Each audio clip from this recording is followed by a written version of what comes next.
Hey, what's up, y'all? My name is Millennial Smart, and I'm back at it again with another video. What is going on, folks? What is this company doing? What is this company doing? See, I say it one more time, y'all say all the time, Devontae, you shitting on AEW. What is this? What the fuck is this? Are AEW faithful? Are you gonna defend this? Are you really gonna defend this? I go after WWE all the time for their shitty music and their shitty celebrity appearances and stuff like that. Like we're not gonna get Pete Rose. We're not gonna get Arnold Schwarzenegger or anything like that. You're not gonna get, something like I don't know, Cyndi Lauper or Mr. T or anybody like that. Hell, even nowadays, this isn't a Logan Paul or a Bad Bunny. What the fuck? And I'll put it to you this way. I am vaguely familiar with the AJ Costco guy stuff. And mind you, I just figured out who they were like maybe 3 weeks ago. And I'm not even joking. And mind you, I've never watched content on them for them. I figured out who they were because I follow this channel. I've been following him for damn near close to 15 years now on YouTube. One of the oldest channels I've been subscribed to. His name is Adosa Buckley. Maybe some of you are familiar with him. And he talked about the Costco guy and how, for the most part, the AJ guy, how he's a doofus and how they do this boom, boom, boom shit when reviewing content or whatever. And how, like, the little guy, the Rizzler guy, is not really his son or some shit like that, essentially. That was like 3 weeks ago, or maybe a month ago, close to, was the first time I heard about them. And then I heard about them again, I think via maybe Turkey Tom on his Tom Dark channel. I think I heard about them again. And you know what? No, 3 times. And then I think I heard about them again on, I think Meat Canyon did a parody of them like a week or two ago also. But that's it. I have no reference to them whatsoever or whoever the fuck these guys are. So it was crazy when someone told me about, hey Devontae, you should check out this cringy ass music video from QT Marshall, who I barely am familiar with him also. He's like, you should watch this, Devontae. It's one of the worst things ever. And this is what's gonna be on AEW coming up Wednesday. And I watched the music video.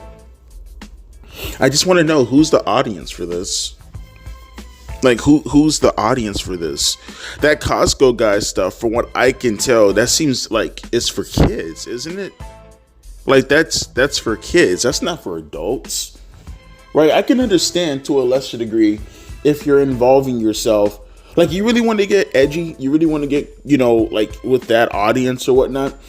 I can understand maybe, like, getting someone who's way more like people who are actually legitimate wrestling fans who have an insane large fan base that you could do skits with, like Moist Critical, for an example, right? Charlie's a huge professional wrestling fan. Like, if you were to do something with Charlie, okay, completely fucking understand. That's your target audience. Charlie, that's your target audience. His audience is your target audience, and he's a huge wrestling fan. And I think he has a lot of wrestling fans within his fan base also.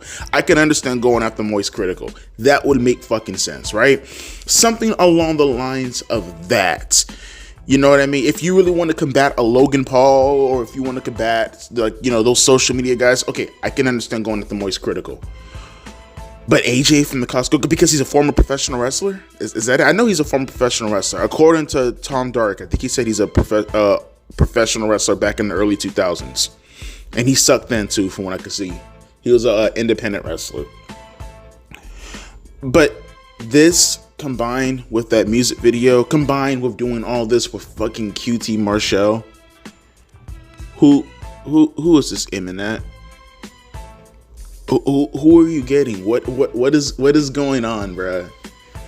But here's the thing, though. It gets much worse, though. Did you guys see this card? Check this out real quick. This is coming up for tomorrow. So it's not just the Costco guys segment, right?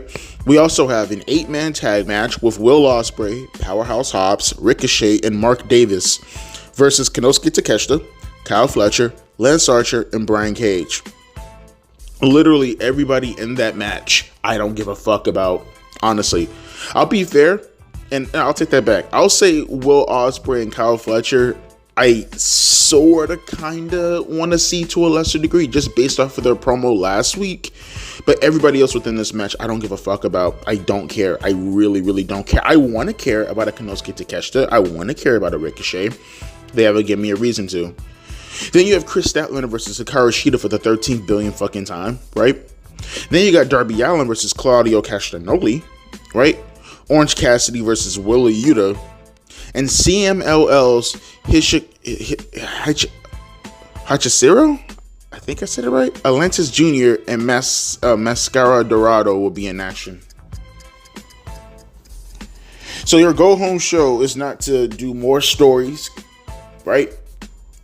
Maybe promote more stories. Tell us what we're going to see coming up, right? You know, advertise the Hurt Business, advertise something along the line. No. Instead, you're going to take your time and effort to advertise CMLL talent. So why are we, man, oh man, and because the thing is too, you know, the main event 9 times out of 10, I don't even know what you would say that. And here's the thing, though. On one hand, you want to say that the what should main event is one of the worst matches that I'm looking at right now.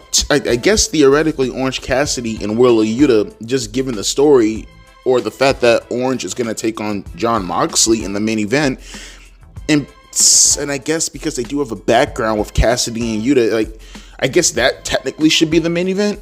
But then you're reminded that it's Orange Cassidy and Wheeler Yuta, and who the fuck wants to see that?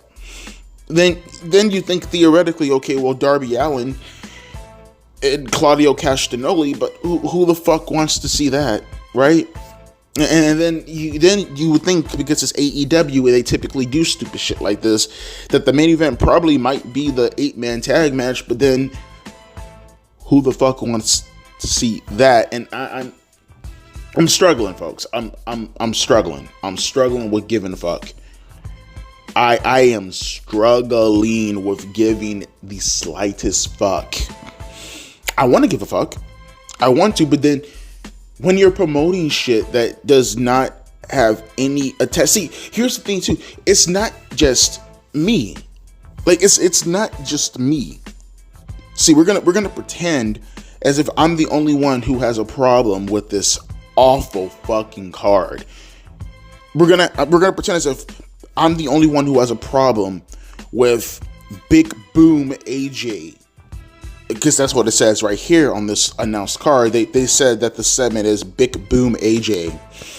Big Boom, he's a boom. He's that kind of guy. He's gonna come. He's gonna take over, and I promise you, he's gonna make this show great, guys. Everything live and dynamite is gonna be great again. Okay, I promise you. Don't touch the goat, okay? Don't touch the liquid goat, AJ. Don't touch Tony Khan's penis. Touch the liquid goat. Oh my god. I can't be. I'm not the only one, but like, there's no AEW fan who's gonna defend this. There's not. I mean, they're gonna try to do the whole whataboutism in order to deflect this, and I'll be like, well, Devontae, what about WWE? What about WWE and those shitty celebrities? What if I say that I agree with you? You know, I'm calling this shit, right? If you're gonna tell me what about this, what about that in regards to WWE, you're essentially saying, yeah, no, I fucking agree with you, Devontae. But what about the shittiness of WWE?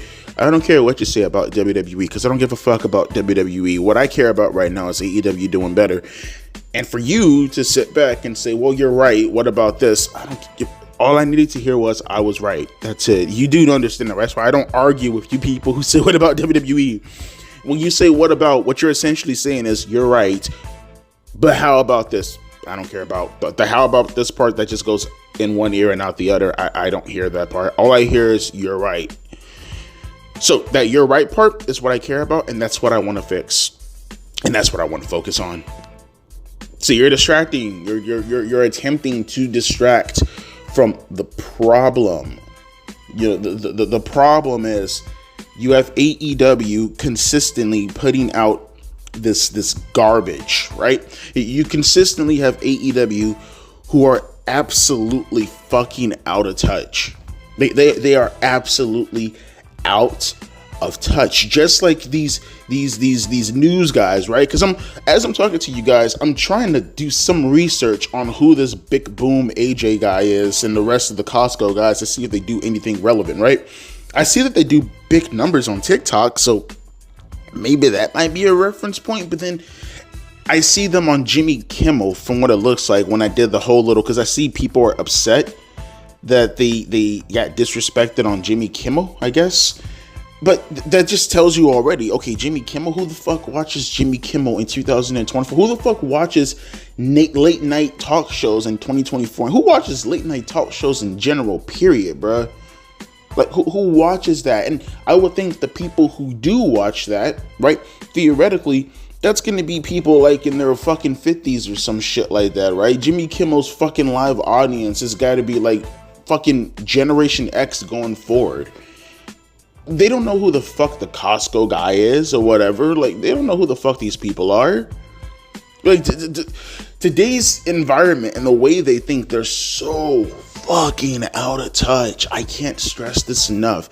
They're so motherfucking out of touch. And I would think that maybe Tony Khan, as an older millennial, you would think that he would probably understand how to like navigate through these treacherous waters of social media and celebritydom and social media, right?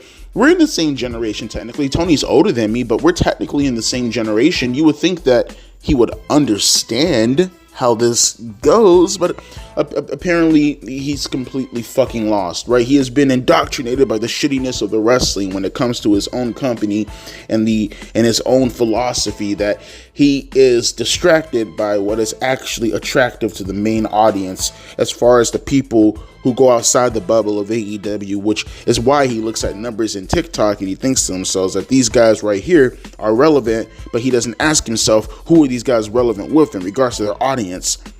But then, like I said, he coincides that with the shitty wrestling. I'm gonna do you guys a favor.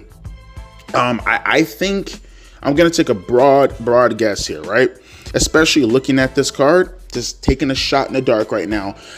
I think this show, from a viewership standpoint, from a rating standpoint, just shot in the dark. I think they do another number. If I'm gonna say high 500,000, low 600,000. I think they're gonna do between 580,000 fans, and I think their cap off is going to be 620,000. That's my number. I think they're going to do between 580,000 fans to 620,000 fans. Do you see this fucking card? Do you see this horrendous fucking card? Like, even me right now, bro, I'm gonna give them a chance to give me something. No, fuck. It's the go home show. I gotta review it. I gotta review it. There's no such thing as I sacrifice my time. I mean, I don't say it anymore, but you know, the philosophy is still open. I sacrifice my time so you don't have to. I gotta watch it. Not to mention, if for anything else, just looking at how terrible this card looks. This is one of the worst cards I think I've ever seen from a company. if for anything else, I get to reflect on. Can I see one more thing before we bounce though? What is the official card for Full Gear? Can we see that? Can we see that? This is one. By the way, this is one of the worst booked pay-per-views I think I've ever seen. From an actual build standpoint, this is actually dog shit. This is outright fucking dog shit. So on the pre-show, it's Big Boom AJ versus QT. So let me see if I understand this. QT Marshall and Big Boom AJ is on the pre-show. So you're dedicating a segment. You're dedicating the credibility of your company, right? Because the whole point of this match, is because you're trying to get eyes on the product via the AJ guy, right? This is you're trying to get an audience based off of this fucking doofus right here. And you're gonna put it on the pre-show? You're not even gonna put it on the main card. Not that I'm saying that it deserves to be on this pay-per-view, or if it deserves to be on television, or if it deserves to be seen by any human eye. But you're gonna dedicate some time on your main card show to promote a pre-show? I mean, you're gonna give this shit time too. You've actually announced it as a segment, and it's gonna be on the pre-show.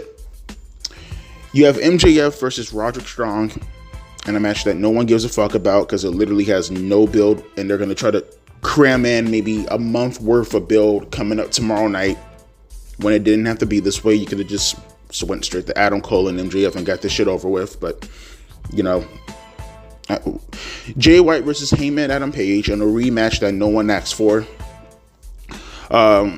Private Party versus the Outrunners versus the Kings of the Black Throne versus the Acclaim, and another random Fatal 4-Way Tag Team Championship match, because they always, like, every pay-per-view has to have at least one random multi-man tag team match on it. It has to be done. It's the formula of AEW. Whether it's for the tag team championship belts or whether it's a number one contender shot, there always has to be a multi-man tag match on the fucking card.